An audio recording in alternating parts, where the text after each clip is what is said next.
Israel,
le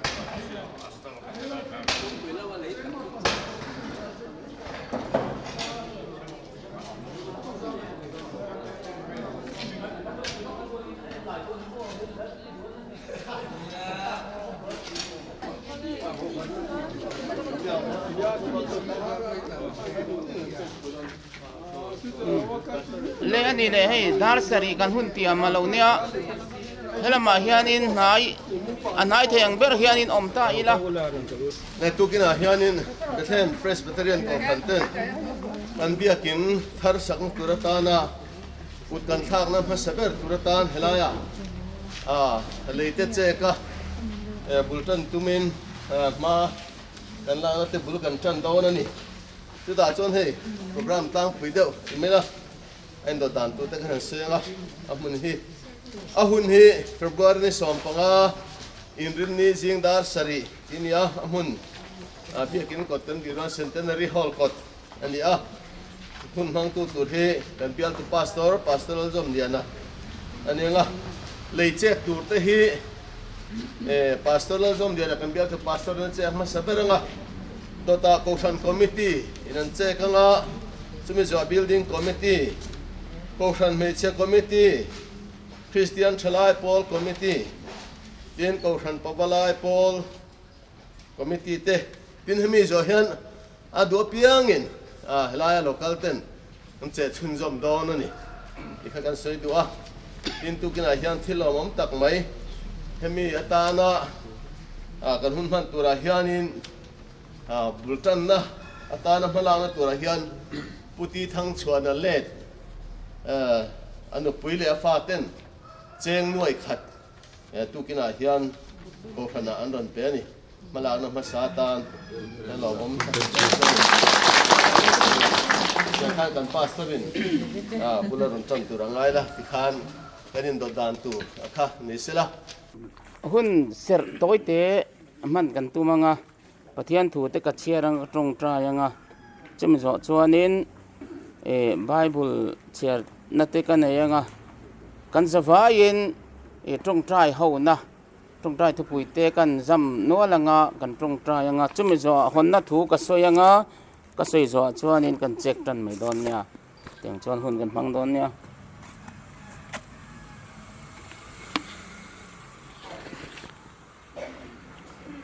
pathian chi baibu kang o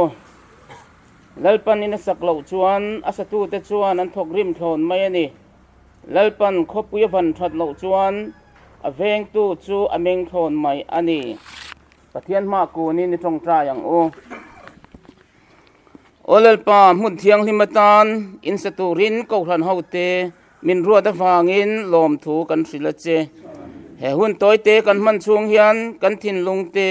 min ti nun thar sakla ichen na in thiang hlim sa thei turin kan zain min tran puyang che lalpa Isu Krista mingin kan dile amen pathian thu lo ngai thale ila mun thiang hlimatana in saturin lalpan alo ruat tak chihi chak tak le huai takin omla beiro hlau su la zam hek su lalpa pathian ka pathian hi inhe na awme lalpa in lam na zong hi pe vek ani ma lo chuan akal sanin atha tham lo wang che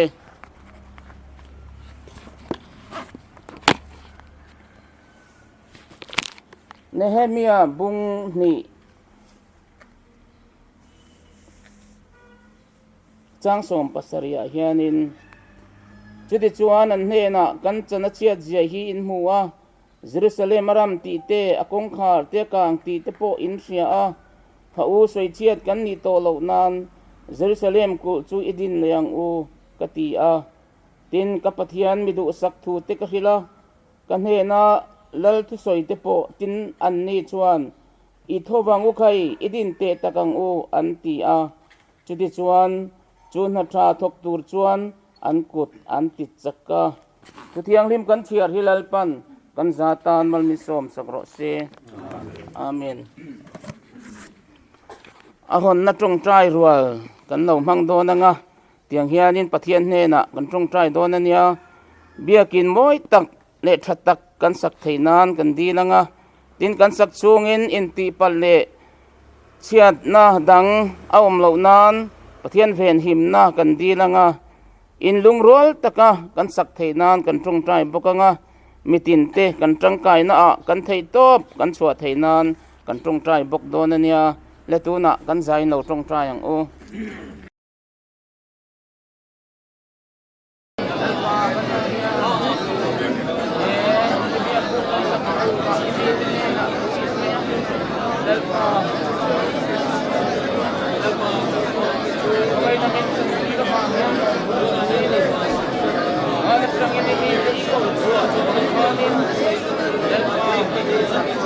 Biak munte ini apa yang ini nak cepat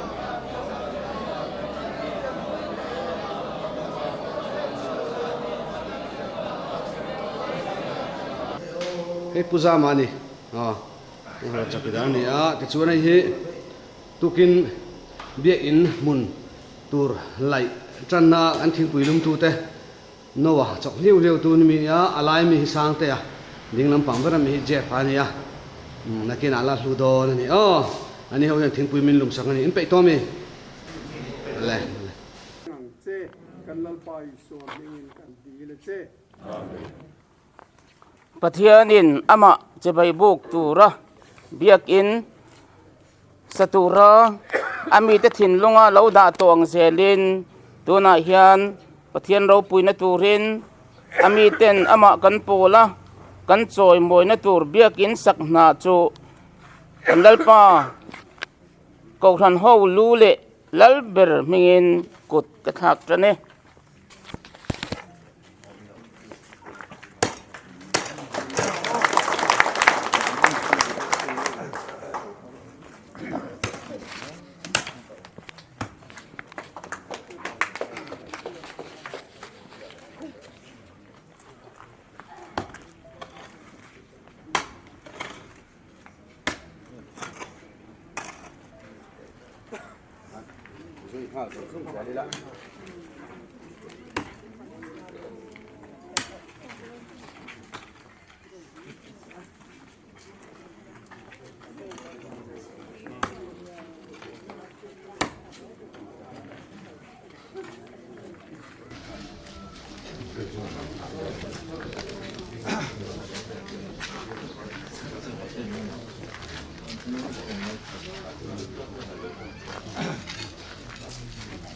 Kohhran committee zo hian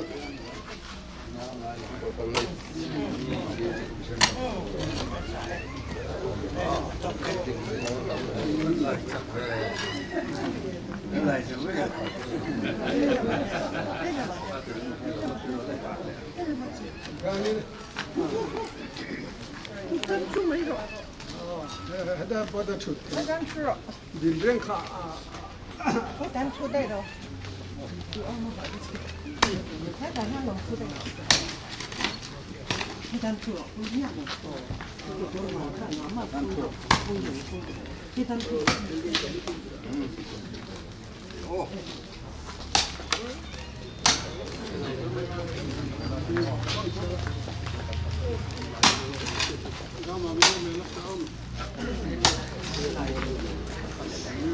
phải ô mà đuổi ô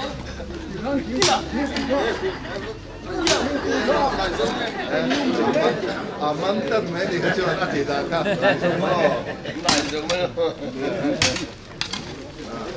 building committee rồi hiền cùng phần bề chia thếดูแลที่ลำโพข้าหลายเช้าเดี๋ยวยังรู้ละเลยกับลำเลี้ยงตัวไอ้หนุ่มคนไปข้าเนี่ยบุญโตข้าให้พวกโตงั้นละอะไรข้าหนุ่มคนก็อาเจียนตัวเจ้านะจังหวัดคนไปเช่นฮัลโหล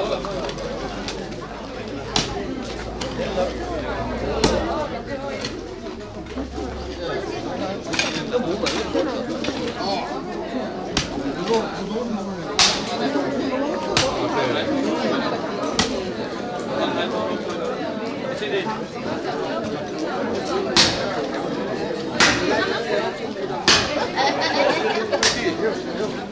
Kohhran building committee building committee so kan chia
Kalau tak,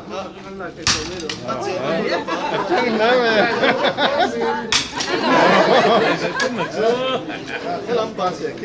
apa lampang kan tangan sih. Aku lampang han cek tu lah pohan mo.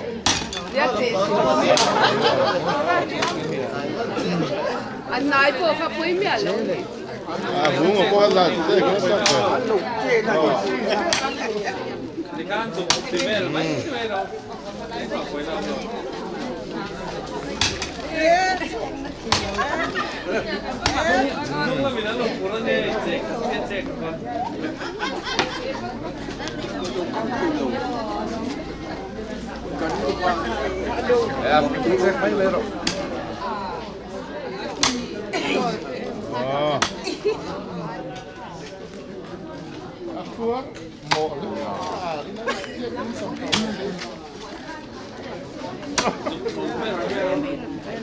Ôi, cấm được về xe nào không? Quy sẽ thấu thể đâu mình. Ôi, xe mi khăn là hẳn cũng chứ.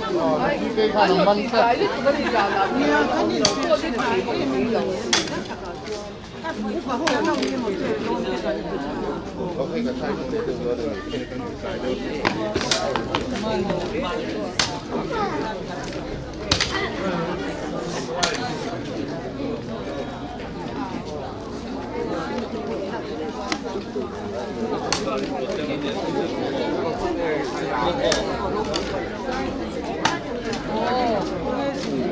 Lấy để lấy để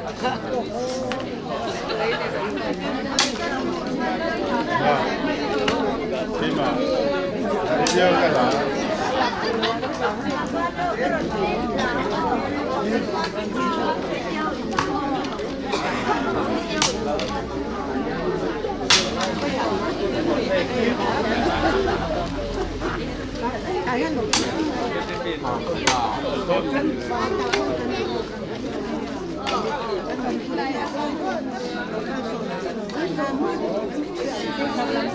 Bút hồi thế là có rồi,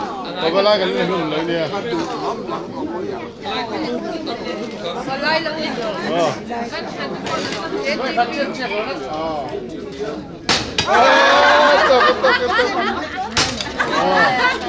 Anh ấy cắt chèn mấy đâu lấy sao? Lấy thao cho đi. Anh đủ được chứ, có xí khác được mấy? Có lại cho luôn mà.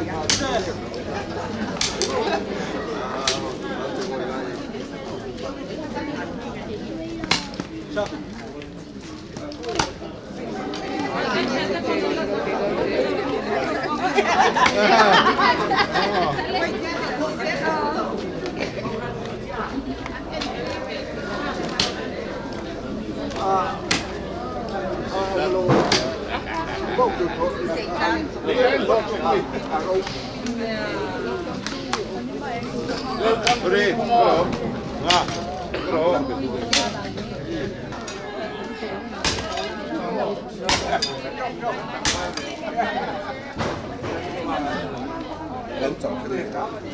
Có lắm yêu.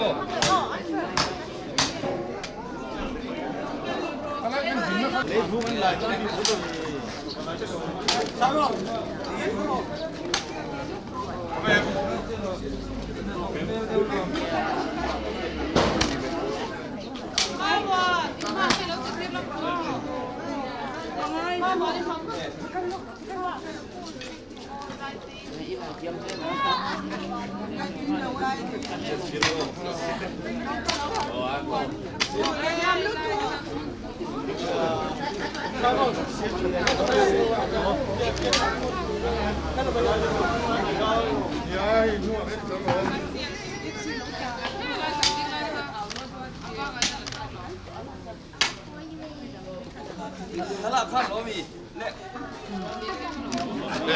Awan cha e wa ang ko be ga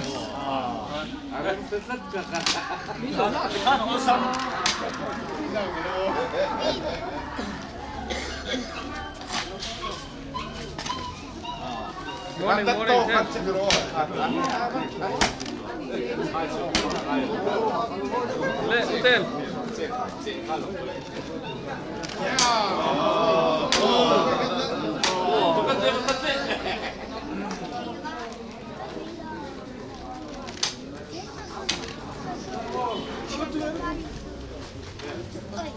Father, mati ya. Kalau ipak nak,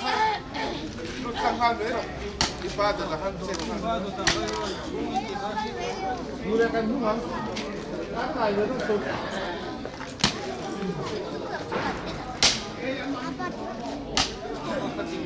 Baik. Oh ya kamera. Karan kan. Yang mana okey je.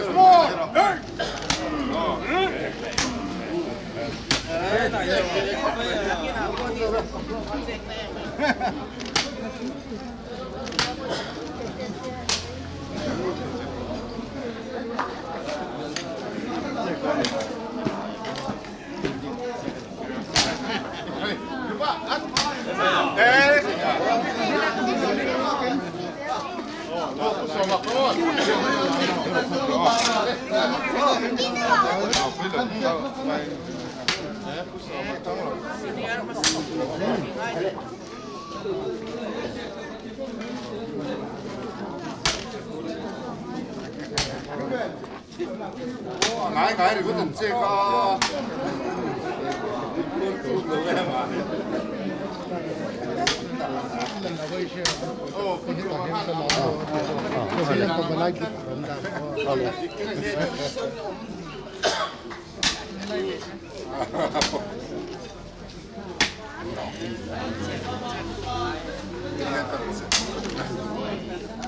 với ngang nghe phải đi à ba lại phải báo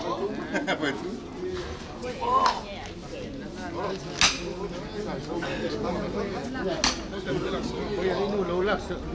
Kamera ba local tak to su.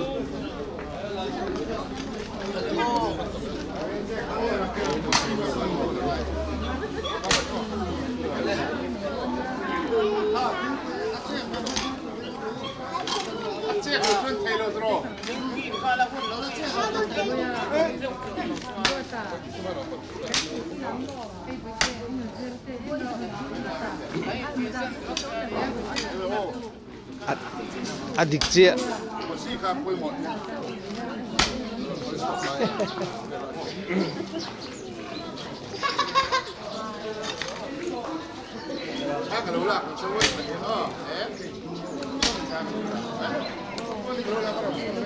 Những quý in chung hoa này là mọi người ổn thế là hoa hay chết chuồn là ổn thế là nha. Có đâu.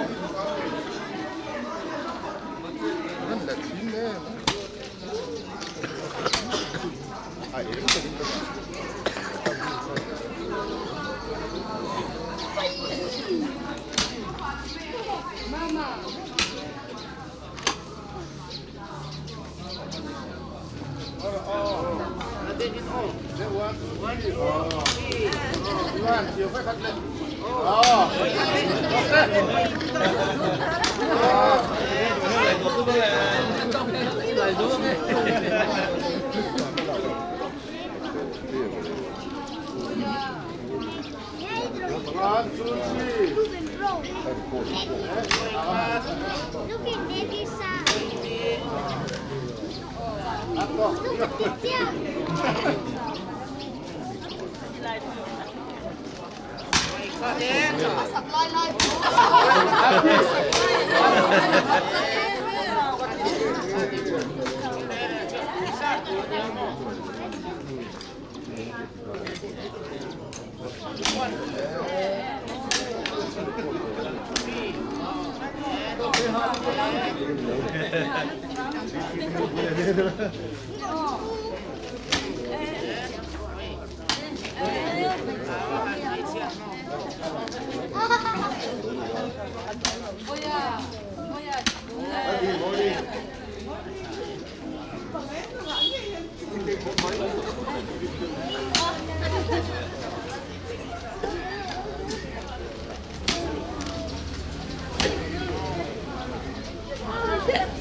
Ma local su, kamera ma local su.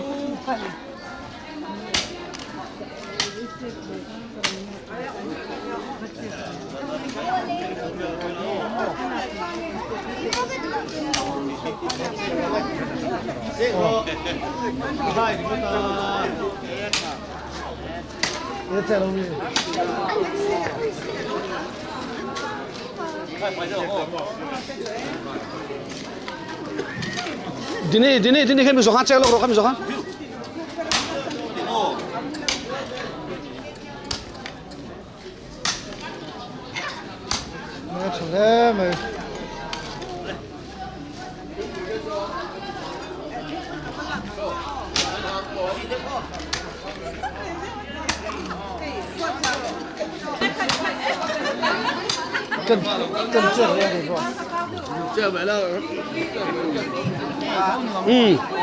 Hei, taramit buazok hi kan pastor ania, pastor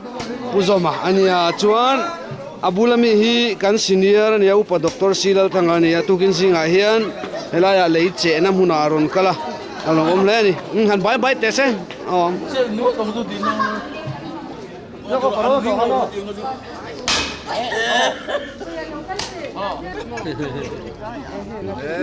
bisa pihu hi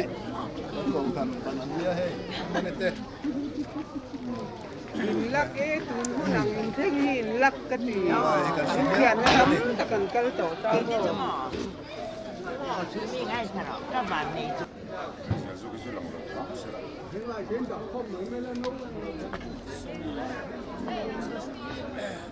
foi tum bache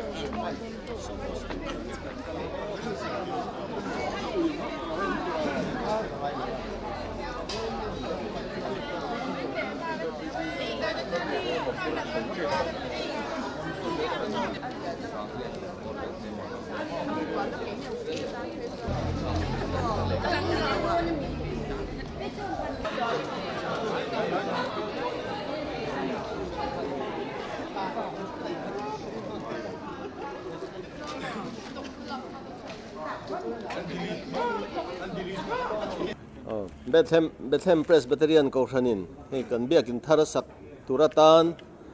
malak tan nama sabera tukin February ni som le panga sang ni le som ni indeni jing dar sari ahian helaya leilai tan nate ache natlangin ahon na kan ya sita chuan kan bial tu pastor lalzom lianan lechek masaberin Kohhran committee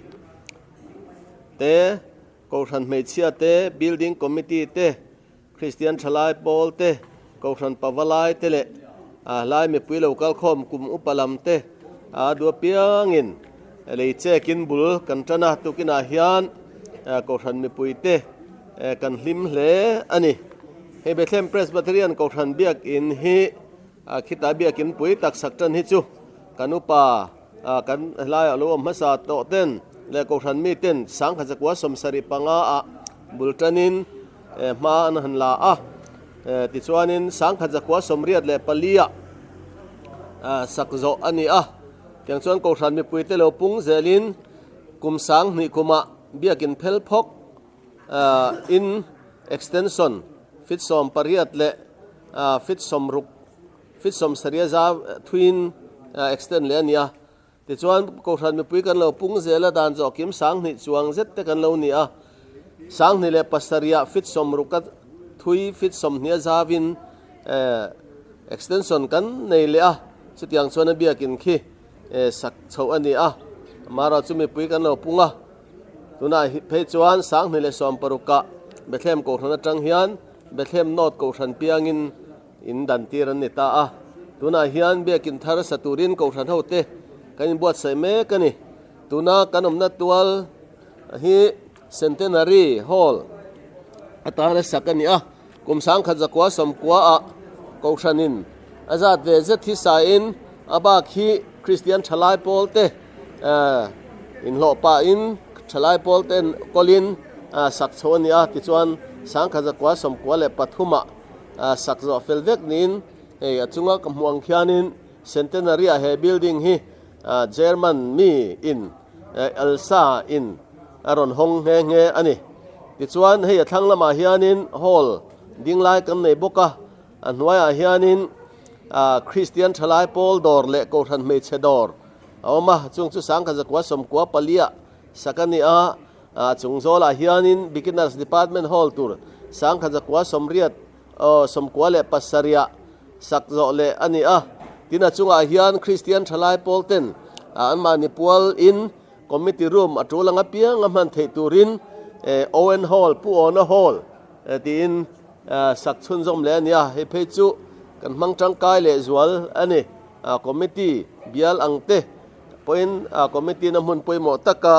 man ani a tuna hian kan biakin hi sak thar tumme kani a ruaman na kalmek zela engineer te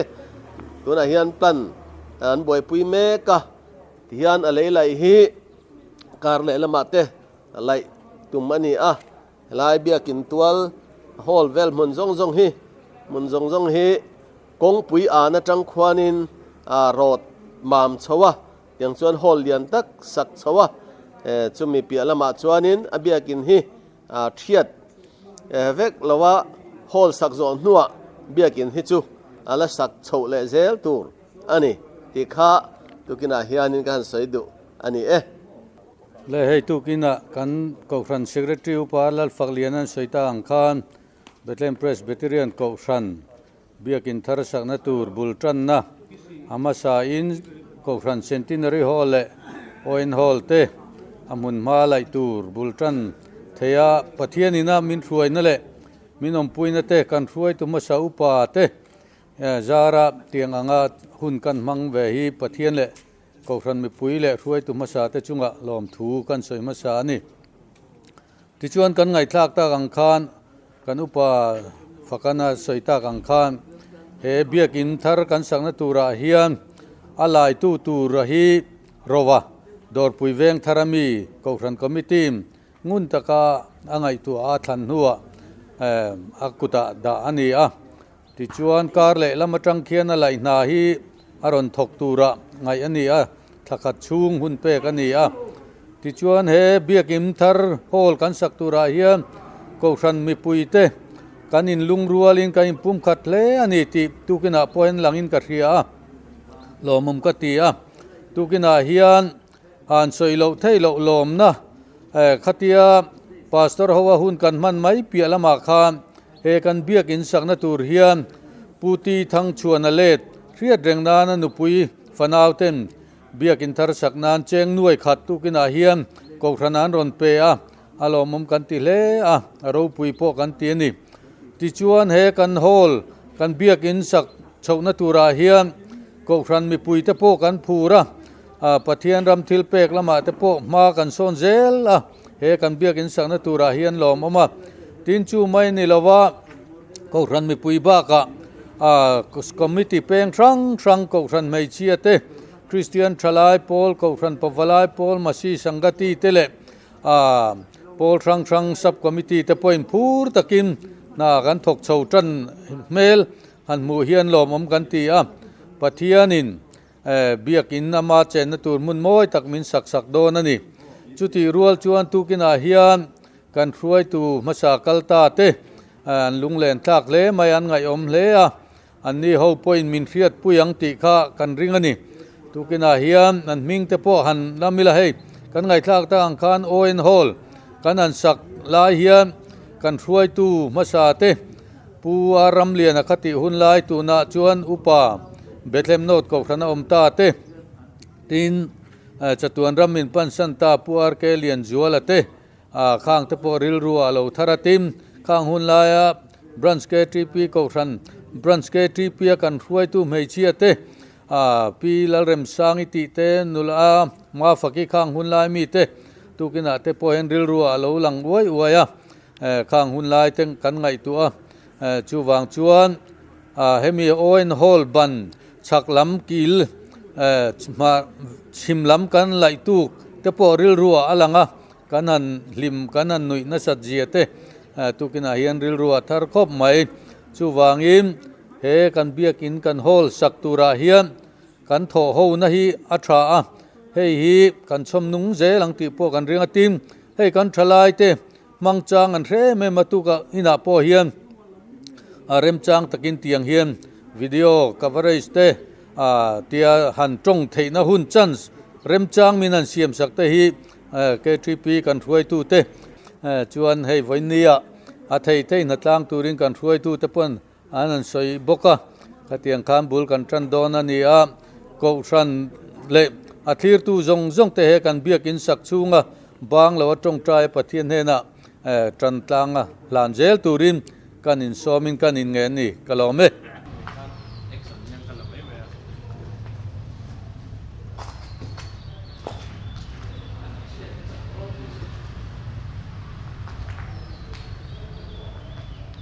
Hey, intermediate department hall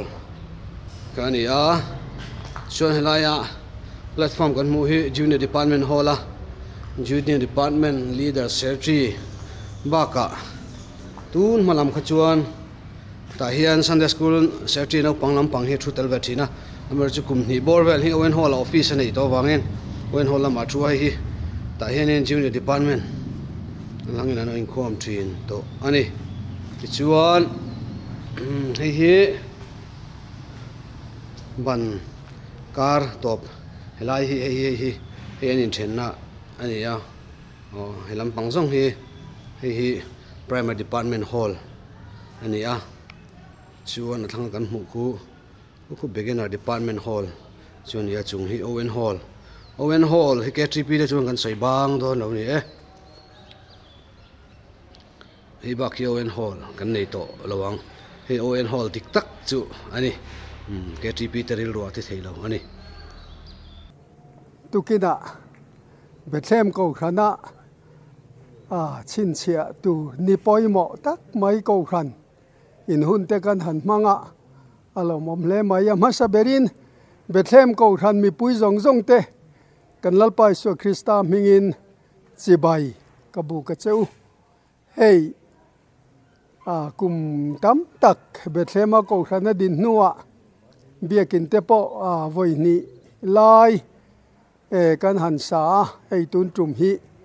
avoi thum na turani o me kan rong bol pui Bethlehem Kohhran lo din tu kan upa te kan rong bol pui mi tam takin chatuan ram min pan san to tin then te chu Kohhran danga te minom san boka chu tiang ang hun chu kan hun tong to te ni tuna hian ke ni hela ya Bethlehem Kohhran lading chho le la om chho zel te na Biak In Thar satura pathian in hun tha minan pe hi alomom le maya pathian ne na lom thu om sela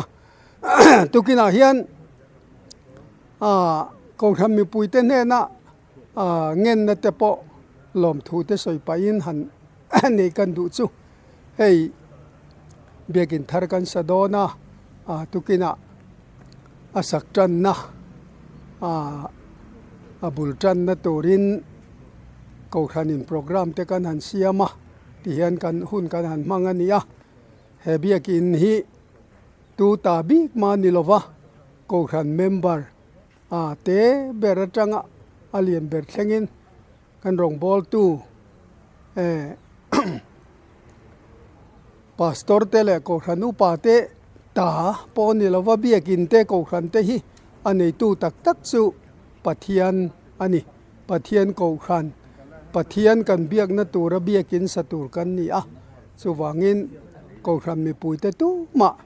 he Biak In sakna hian ral bang theile in kil toi thei kan om hau lova ita kata ka Biak In i Biak In ani pathian i biak na tur mun ani ti hi tukina hianin kan soi non le duwa chumia chuan abul kan tran atangin tho tur ti tur tam takhei in chomngal rupani mi hring thai na kan ti theilo khol mangte in then te chu kan ti anga lo theilo wani chuwangin keima ni phak tok le kan tlin to kang anga he na ro pui lal na kan tho na tura hian phu tak le tha tho taka abul kan tran atanga Biak In kan sak zo thlengin Kohhran mi pui zong te kan thei to chua tang tlang turin tu ma in ring bik le in ring thul lova hen hi thok theu turin kan in so mani kan van nei zia te herengila heng pathian Biak In satur hian mi bik mal som na te po hi adong bik ni te po hi om thina ni hetiang ang huna ke ni kan lo dam te hun kan han nei ringot mai te po hi mi van nei mi bik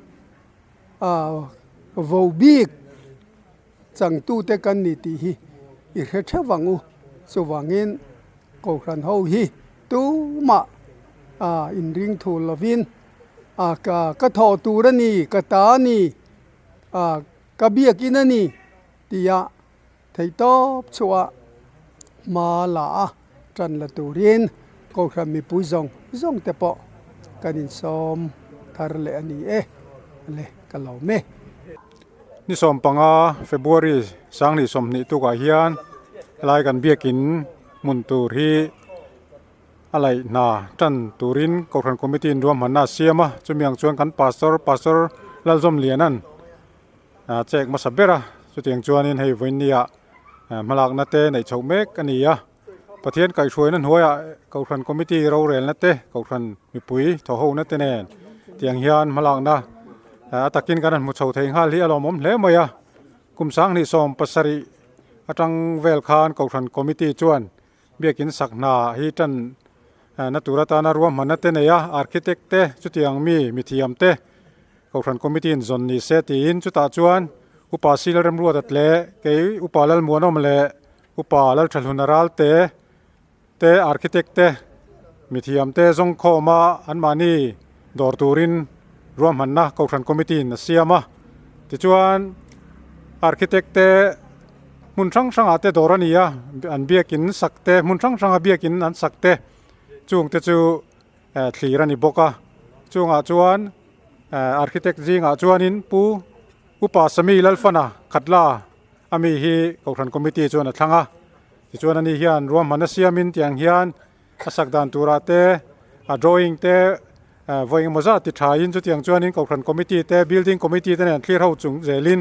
tiang hian ruam manan siam chawa ti chuan tuna hian Biak In sangna turatan hian Kohhran in sum hi thatin benga hian an dalu ta ami Biak In sangna turatan hian ip hi siamania tira chuan ip hi siamani lova amaro chu nikum sang ni som pasari nikum masalam sang ni som pariat borvel atang khan siam chawania athan pain ip siamania ti chuan tuna hian tual chung sumatang te Biak In pual atanga ip lo lut te engte hi benga dalu zelania tuna hian nuai zathum borvel benga hian dalu ani toa chu tiang chuan in Kohhran mi pui te tho ho na te in pek na zara tiang hian tho lom te kanan mu thina lom om hle ni tun thleng hian voini thleng hian hemi Biak In sakna tan hian mi tom ngai mi thanem ngai ten sum tukin jing ate pon la ron thelu zela heng te hi Kohhran ho te kan tan rual na te kan lung rual na te alang chho zel ni na thiata kan lom hle ani ti chuan he kan Biak In sak tura hian tuna hian hei hemi athia tur le lai tur hian pulal rova dot pui veng thar Kohhran committee na thlanga tungkar tira tangkhan tiang hian ma la tanin heng kan Gospel Centenary Hall te hi tiang hian tuna hian an vathiat tan to tuna kan muang hian helai hi interdepartment Sunday school aning khom na te ania chuan apia hian junior department te primary department te ning khoma tin kan muang in helai mi hi beginner department in khom na ania ta hian beginner department Sunday school an nei thina achung hi oin hall kan ti thin khania Christian thalai polin an sakhania committee room ate gospel chutnan te an manga tiang hianin tangkai takin kan manga tin committee room hetiang hian kan mang boka tuna hian hei kanin sengfel to chu tiang chuanin tuna hian Kohhranin tukin zinga hmala in kan hmalak dan tura hian tuna hian helai chauka tello hian a voi khanna chuan helai leichin zong hi hemi Biak In kot veranda tuizem lai chia khian lak ani dona hemi kong rual tangkuan lak turania helai chauka vel hi chu a thoni na vela thia turania a leiom zong hi tuna hian lak vek ani phot don ani helai ko sang tak Gospel Centenary Hall ko te hi kong rual lak khak turani don ani chu tiang chuan in Kohhran committee lai building committee chuan ruam hanna siama chumi kan lai zo chuan hall hi ban te phunin chu tiang in malak choninga hall lam kanin pe thokhata helam hi adal lo ni chuanin emo chen an zuwa chumi zo helai chauka te hi thia cholea chu tiang chuanin chun jom zelani tumania Biak In khi tuna chon la thia lo turania helai hall kanin in khom na tur Sunday school te kanin pe a lua the kan siam nuwa Biak In khi thia tura Kohhran committee le building committee chuan ruam manna an siam dan ania chu tiang chuanin tura hian Kohhran mi puite in pek na te le lungrual na te ne na malak chho mek zel ania mu thein alom om hle ani voin February ni sompanga sangni le somni hian Bethlehem Kohhran chuan kan Biak In sak that na turin abul tan nan kan pastor hovin na leite kan han lai tana he Biak In satur hian Kohhran mi puite tran rual na poimo ema tin Biak In thar satur hian kum thum lai sumte kan han tuak to tuna hian na thok tu tur po kan an tifel to thakhat vel lek chunga a mun lai tur kan ti hi han lai zowa kumin chunga helaya hian tuna kan omna hmuna hian hall te sazo thei mai turin kan in pu cha ani Biak In kan thiat ma in chuwangin na sataka na tho angai do na Kohhran mi puite in tha da lova na sataka kan tran ho angaya tin thingtanga te mun ranga te po Biak In satur hian Kohhran mi puite phurna le thor tran rual na tang chuan engkim mai hi har sa om lova he kan omna mun hi kong zo la tanga fit som ni vela sang ani chu lai thak vek kan tuma kan malak na hian mi puite kan tran ruala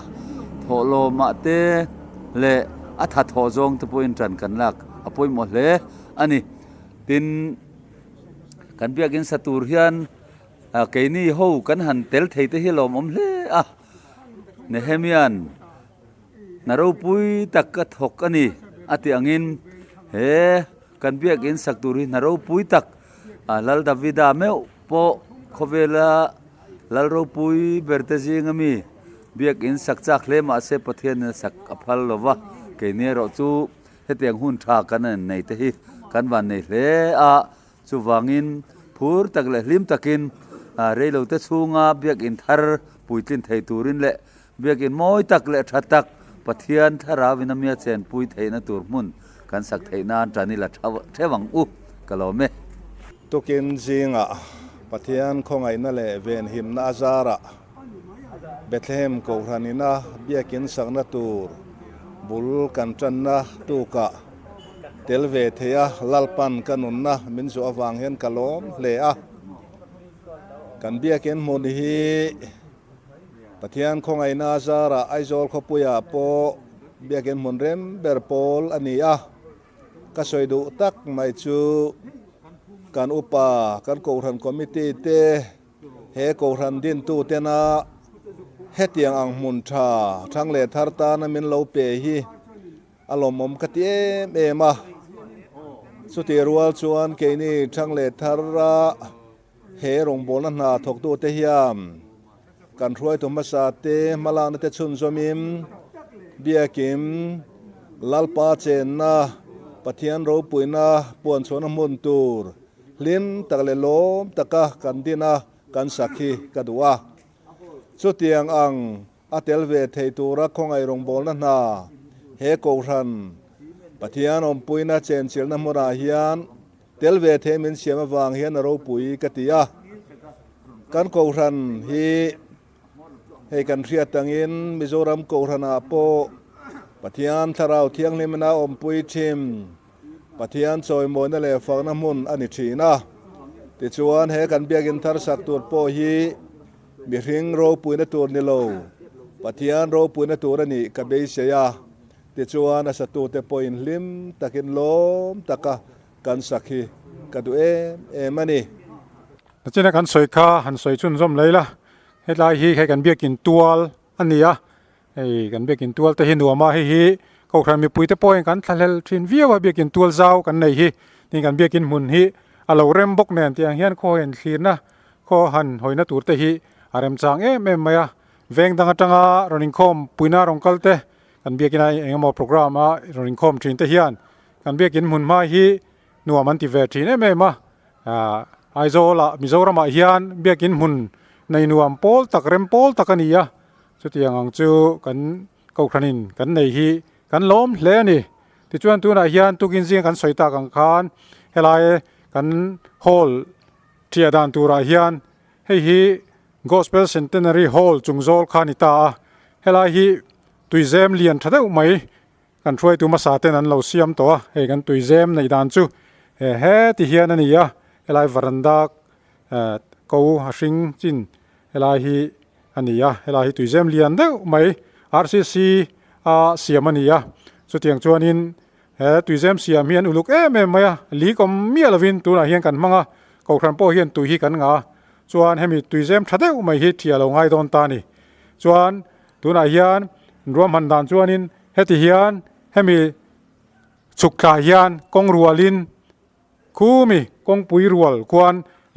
lai thak turania ako po sang don hle ni chu ruam han na nia hemi ma heta hian tlak dal te siam anianga chuan lei khilak vek turani helai malam hi leilak vek turania chu building committee le Kohhran committee in ruam manna siam ania leivung te po tam thokhat viau tura kan ngaya tuna hian kar le lam voin hi ni som panga February sang ni som nia naktuk pathian nia tuk le lama chuanin helai Biak In compound appoint JCB te roin khalua chu tiang chuan leilu te leilai tan hi ruam han dan ania chu kan roi tu ten ruam han dan ani helai ko hi sang viak don ani chu kan malak tum dan ani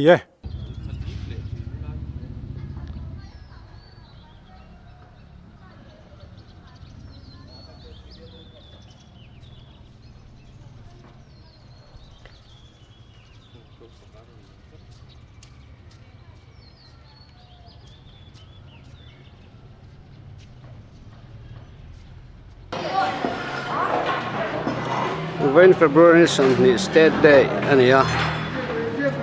tundin muna lai borom dan chui hi kani when I hian perek point tlang an ya kol pon thiet chak viu mai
Biak In tual pandal structure here ani to a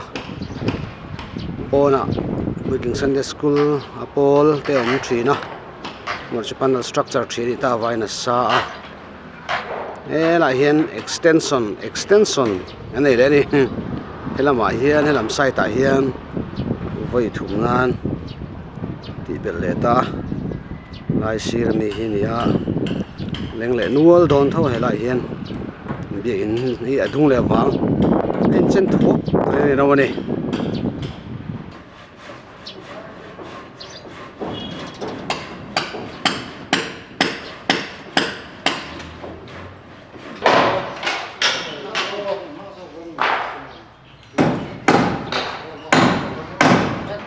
Bethlehem Kohhran hi sanga zakwa som ruk pani a veng hui Kohhran tangin kan indanga chuan in khom sangin Biak In masabari sanga zakwa som ruk le paruka kan neya amero chu ti lai chuan kan Biak In hi tuna agin na hmuna hian ni lawa tuna Bethlehem veng lai Kohhran Biak In om na hmuna khon sanga zakwa som ruk paruka Biak In masaber kan neya ta chuan kan in khom chuan sanga zakwa som ruk le pakua a Kohhran committee chuan helai mun tuna kan Biak In din na hmuna hian in son chho turin a rel ta chuan Biak In masaber helai tuna kan Kohhran Biak In mun ngeta kan Biak In masaber hi sanga zakwa som sari le panni July ni som ni le pali a lo thei tura pe fel ani a July ni som ni le paruk ni lai zan in khoma tangin he Biak In mun a hian kan Biak In masaber dingin lu atran ani ta July ni som ni paruk ni lai zan in khoma in khom nom saber an neya chuan August ni som pathuma synod moderator Reverend Zai Thangan helai muna kan Biak In masaber hi a hong ani chuan sanga zakwa som sari le panga theng helai muna Biak In masaber hi lua ania sak that chho ni in sanga zakwa som sari le pakua abante cement a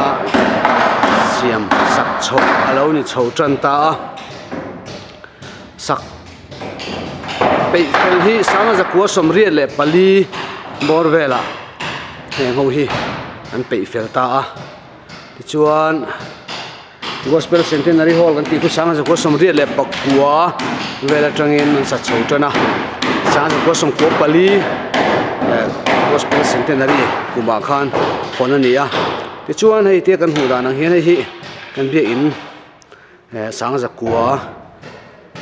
som sari le panga theng an lua kami nuwa sanga zakwa som sari pariat sari ko chhovela aban simena an siama an sak chho tranzel cho hei hemi chin hi ta ni an mu te du dan tu chuanin he ban hi hemi ban ching he lampang a chung zong hei kan Biak In tuna mi aruang am pa ngai ber sanga zakwa som sari le pariat sari ko chho vela an sak that chawa mi apa ngai chu ni ta ti hian hian ta ila do san chin a hi helai hi atun ma chuan invest ni thina ei dum sang ni chobor vela lampang ale lampang hemi banchin helai chin hi hemi chin zong hi ti zau bel le a ti chuan zau ta sota Kohhran kan pung zela Kohhran mi te kan pung zela chuan chumi nuwa po chuan kan la leng le ta lawa ngai extension an ti bik hi la hi siam ani le ta ni hi an siama hemi siam nuwa pe chuan chunga hin kan leng tam le zuala chuan Kohhran in Biak In Thar Saturin ma la chautan mek zela sam mi somni February tha kan thenga ula thap chan tak tak ta no pang lampang in khom na gospel centenary hall te ma begin department hall te thi ani chota ka chuanin no pang lampang te anin khom na hun dur genesis english school te suana lo ni chota tin ambia in tuala gospel centenary hall thi ani chodon ta ka chuan be in tual zol gospel centenary hall chunga pandal structure an siam din chunga leng lo puiting sunday school week te netan ni lo sata pandal structure ten thi ta ka wangin na extension sira hen extension than siam le dona tuna hen ei an mystery te hoi nan boi pui me ga hi tuna mi hi a meli mu theilawa hi usidi ani mel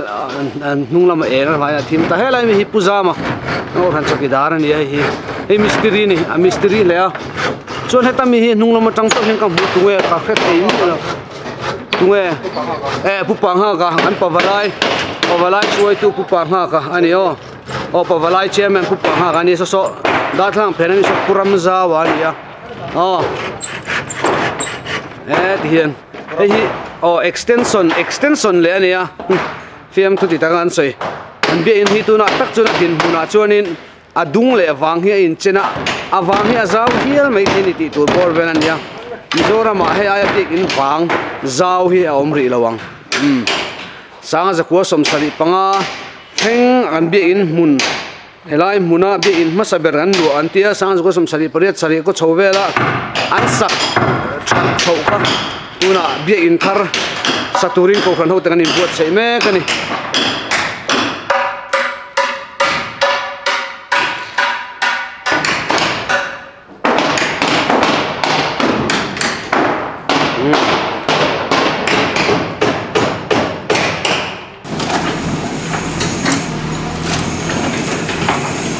Pro.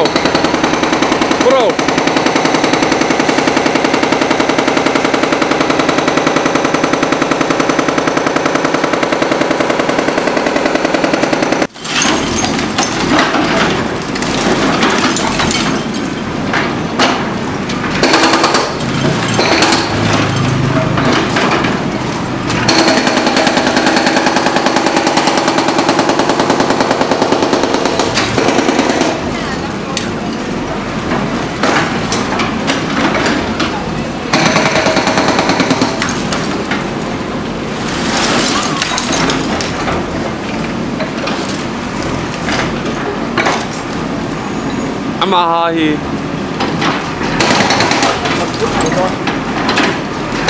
Adel chia em.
big cup mai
tộc đâu ạ kem ngal đúng vậy đâu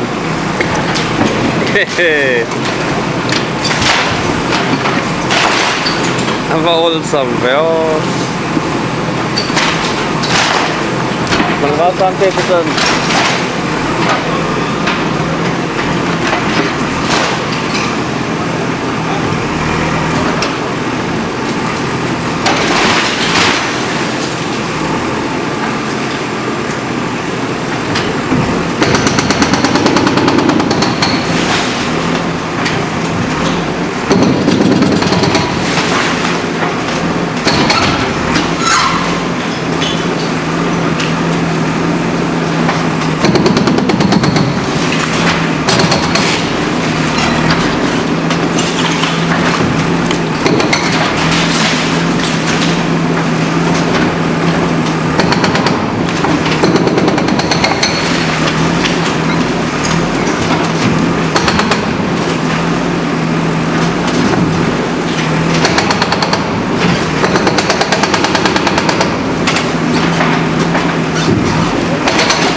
là một trong phê chân ngồi đồ thầy mấy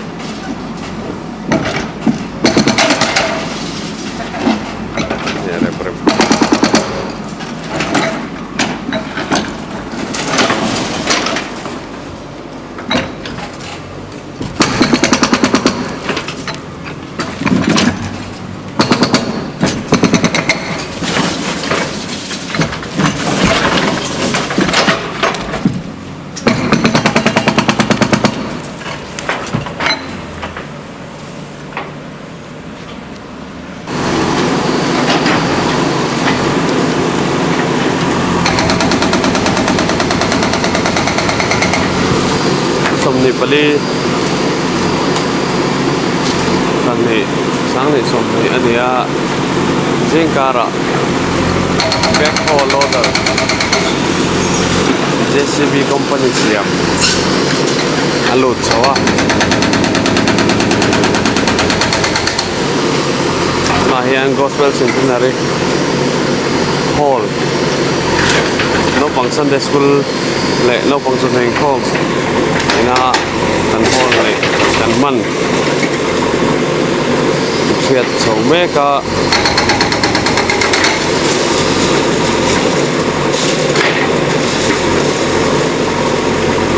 asakna re deu to wangin akshya Thar Sak lo te a khol a tha ve se anga bum ro tu dang om lo chuan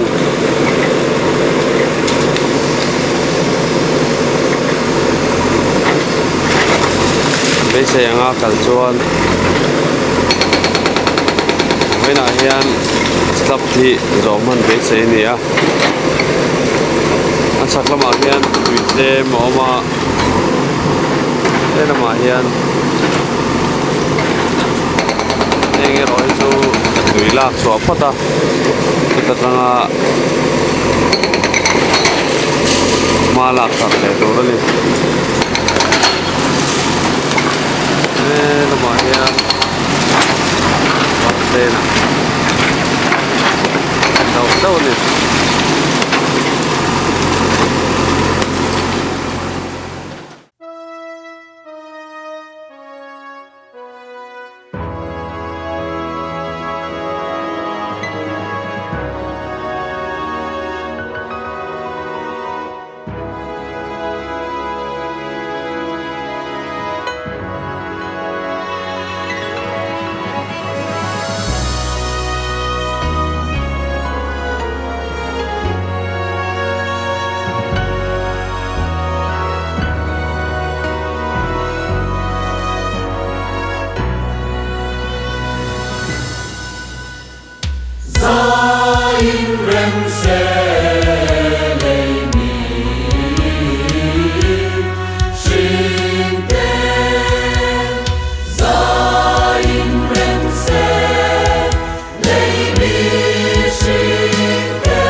khi ở trên là buôn sẽ là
Center kami dah. Oh. Hai kalau saya.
Vâng ạ, hết rồi.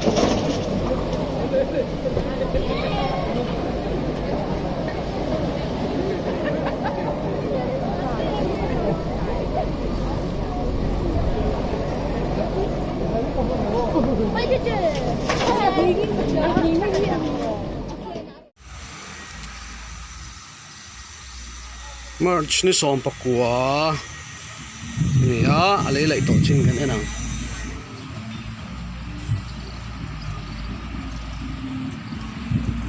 dàn là mà lại chỉ na i March ni som pakua zing dar ko le chan ve do mor ve la đi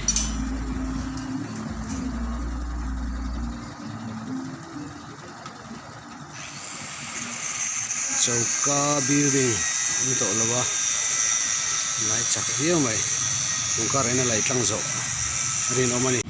điện mà bọn này tối ta khóc mai lại tận ta chỗ cái building khai này á chỗ cái chuột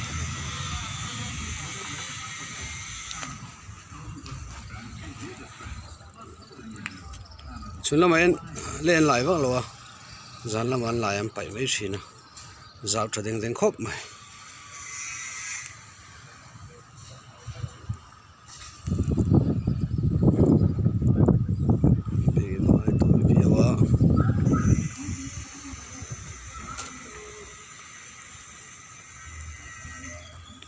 ai Biak In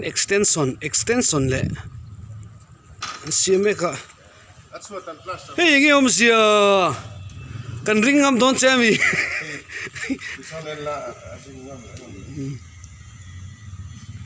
ai puro hian a plaster ani hi Biak In extension le ani lai venam hamba kai vein cheng han March ni som le pakua ani anti chin zong hi a video hi kan siam to turangai la awang zonga nana na ichu Mizoram Biak In zau ber chu ni tho turangai zau kap mai rem to mai la leng nem to vio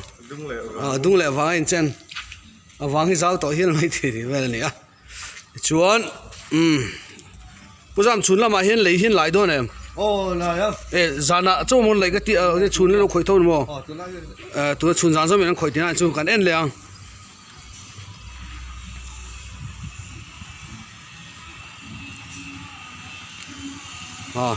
chun lama pon che do na lai hi zo duak to ga video an le thei huna chun lai hi ko duai to tu rang ai ni veng hok tong